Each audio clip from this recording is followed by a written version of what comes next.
The HS35iQ has several accessory options depending on your needs. Today I will show you what comes standard with your unit versus what you can order separately.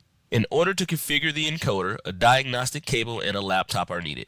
The diagnostic cable is not included in the box and must be ordered separately. In addition, if you did not order a tether or cover as part of your build, they can be ordered separately as well. This can be found on the data sheet. For more details on installing the HS35iQ, please download the installation manual from the product page on our website. We also have a video that helps you walk through this process. Both the standard and programmable versions of the HS35iQ provide fault detection and feedback. It can detect wire faults such as open connections and shorts. For this function to be utilized, the load resistance of your controller needs to be measured. To measure the load resistance for a differential encoder, your drive should be powered down. Use a digital multimeter to measure the load between A and A0 on your controller. Using the card on screen as an example, we would first make sure the encoder is disconnected. Then we would take a resistance reading on the terminal block between pins 2 and 3 of your controller.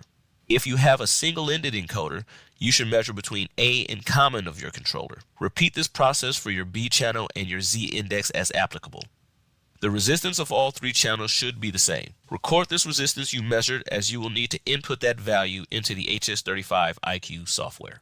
Before you download the HS35iQ software, your laptop will need to have the system requirements detailed in our software manual. Most Windows laptops will already have the necessary drivers. If not, during the installation of the service tool, there is an opportunity to get to the correct drivers. The latest version of the software can be found on the product page for the HS35iQ. First, plug the diagnostic cable from the encoder to the USB slot of your computer. Once plugged in, run the .exe and launch the software.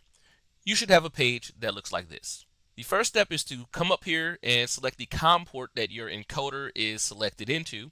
Select this drop-down menu, and it should be labeled USB serial port or something similar. Select that, then come over here and select Connect Device.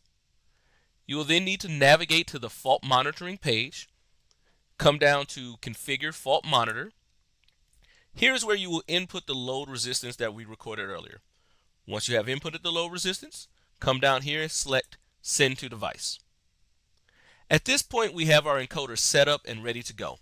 For more detailed information on fault monitoring or device configuration, please refer to Dynapar.com, where we have more videos and manuals to help. Thank you for your time.